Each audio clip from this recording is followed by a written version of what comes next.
Mais le procès du soir concerne le niveau du Real. L'équipe est accusée de dégager moins de force que la saison dernière, alors que l'effectif a été renforcé par l'arrivée de Kylian Mbappé. L'accusation est menée par le procureur Roten. Bonsoir. Bonsoir à tous. Avocat Maître Larquet, bonsoir. Bonsoir. Le juge qu'il est très difficile de remplacer, c'est le juge Evra. Bonsoir. Bonsoir. Alors, monsieur le procureur Roten, qu'est-ce que vous reprochez au Real ? Écoute, c'est très simple. Hein. Le Real, l'année dernière, magnifique saison, vainqueur de la Ligue des Champions, de la façon dont ils l'ont fait, c'était fantastique parce qu'il y a des tours, ils ont vraiment galéré. Rappelle-toi le tour contre City l'année dernière où c'est une attaque défense et qu'ils font l'exploit à la botte de se qualifier. Moi, ça avait marqué tout le monde et on avait tous dit, en reconnaissant que ce club était immortel, que ce club devait quand même montrer plus de force par moment, parce que subir autant contre une équipe et avoir un bon résultat, c'est arrivé à Liverpool dernièrement au Parc des Princes, mais c'est très rare. Et surtout quand tu t'appelles le Real, tu as envie que le Real dégage plus de force quand même s'il y avait un vrai état d'esprit, et sublimé par un joueur magnifique qui méritait le Ballon d'Or l'année dernière, c'était Vinicius Junior. Après, une fois que tu as dit ça, ils ont fait un état des lieux. Alors, ils ont profité aussi du fait que Kylian Mbappé est en fin de contrat et vienne gratuitement au Real Madrid. Gratuitement, pas en termes de salaire, mais en termes de transfert. Et donc, automatiquement, tu t'attends à ce que le Real dégage plus de force, plus de possession de balles, plus d'actions bonifiées par des joueurs comme Vinicius, comme Bellingham, comme Rodrigo et surtout Kylian Mbappé. Nous, on attendait tout ça. Si tu prends Kylian Mbappé pour faire et jouer de la même façon que le Real Madrid jouait l'année dernière, et même s'ils ont tout gagné l'année dernière, encore une fois, j'ai rien contre ça, mais gagner toujours de cette façon-là, je pense qu'au bout d'un moment, ça a ses limites aussi. Alors hier, tant mieux, ils gagnent contre le cours du jeu, que ça soit sur le match aller, match retour, l'Atlético Madrid méritait de se qualifier. Le football est des fois injuste. C'est le Real, encore une fois, qui a fait preuve de courage, d'abnégation, et puis surtout de réussite aussi. Ça fait partie des qualités d'une équipe de football, et surtout les qualités du Real Madrid.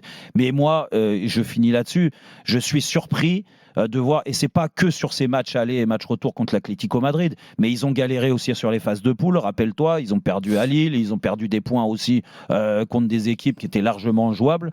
Ils n'ont pas été grandioses, ils se sont fait bousculer, même à Brest par moment, même s'ils gagnent 3-0, mais ils se sont fait bousculer. Moi, je pars du principe que quand tu recrutes Kylian Mbappé, c'est pour changer ta façon de jouer et d'installer ton football. Et en fait, j'ai l'impression que c'est le contraire qui se passe. Et pour finir, en plus d'avoir Kylian Mbappé aujourd'hui, dans cet état-là, parce que franchement, le match aller et match retour contre l'Atlético Madrid, c'est quand même un petit peu bizarre de voir un joueur aussi faible sur 2 matchs quand tu t'appelles Kylian Mbappé, parce qu'il a été mauvais match aller et match retour. Hier, il n'y a qu'une action qu'il fait bien, mais sinon le reste, il est inexistant. Mais c'est surtout qu'en plus, avec son recrutement, j'ai l'impression, c'est pas qu'une impression, c'est que tu as perdu Vinicius Junior, qui était un des meilleurs joueurs du monde l'année dernière, voire le Ballon d'Or mérité à la place de Rodrigo et de Rodri plutôt.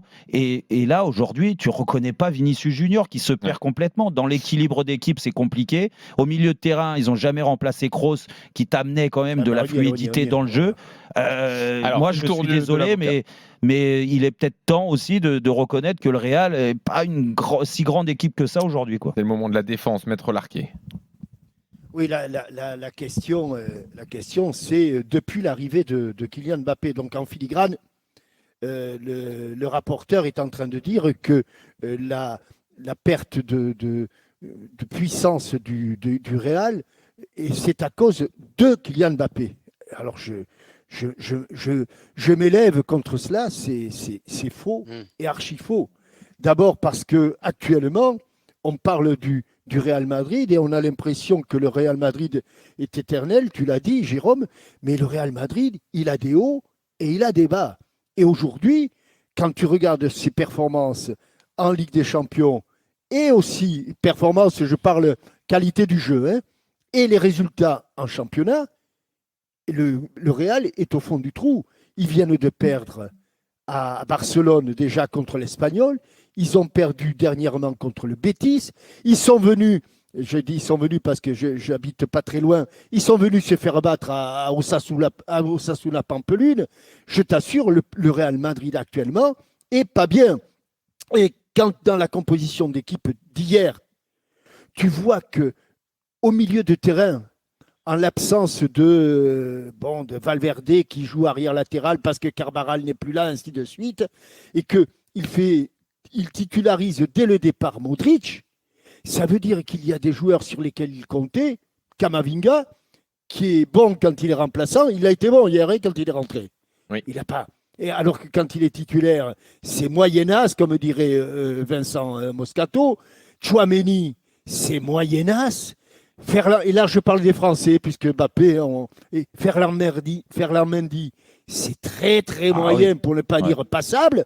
Donc, je pense que ce serait d'une malhonnêteté infinie, de dire que le Real est moins bien depuis l'arrivée de Mbappé. Je pense que le Real, heureusement qu'ils ont eu Mbappé, vous avez été le premier, et c'est normal, Jérôme, à dire qu'il lui fallait au moins 2 mois, 3 mois d'adaptation, ce qui a été le cas. Mais il a marqué des buts. Surtout quand tu n'as rien foutu 2 ans avant, pendant 2 ans physiquement. Exactement. Et il a marqué des buts. Mais aujourd'hui, Kroos n'a pas été remplacé. Oui. Et Vinicius Junior, je ne sais pas s'il boude le capitaine, mais il y a un souci. Mais il y a un souci, mais c'est certainement pas la faute de Kiki. Monsieur le juge, vous penchez pour qui là? Plutôt Jérôme, plutôt Jean-Michel? Non, à 1000% avec Jean-Michel, parce que j'attendais quelque chose avec impatience, et Jean-Michel l'a dit. C'est les gens, ils ont oublié que le Real n'a jamais remplacé Toni Kroos.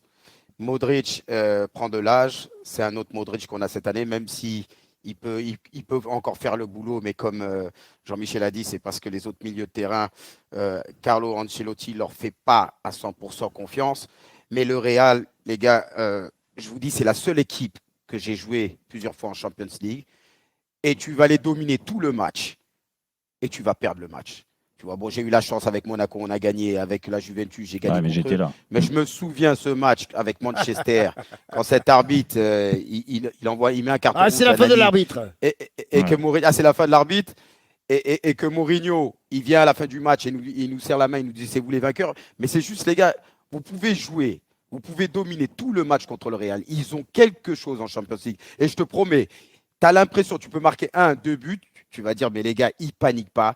Et puis, ils arrivent à remporter le match. Mais aujourd'hui, de mettre tout sur le dos de Kylian Mbappé, je pense que c'est injuste. Okay. C'est injuste. Aujourd'hui, ils ont pas un bon équilibre. Après, oui, on peut dire que Kylian, quelquefois, au début, il est venu un peu trop à gauche. Mais quand Jean-Michel il dit, il a mis ses buts, les gars. Si on regarde les stats à Kylian, aujourd'hui, il fait une grosse saison au Real Madrid.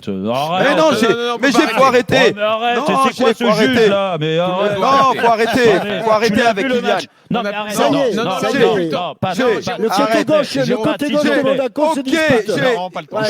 Juste. Ok, il n'a pas été bon. Quand tu vois le match aller contre l'Atlético et le match retour, franchement, me dire que les stats, ça suffit. Arrête, il a été nul.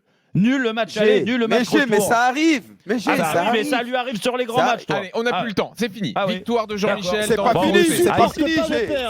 Il sera bon contre Oviedo en Coupe du Roi. C'est génial.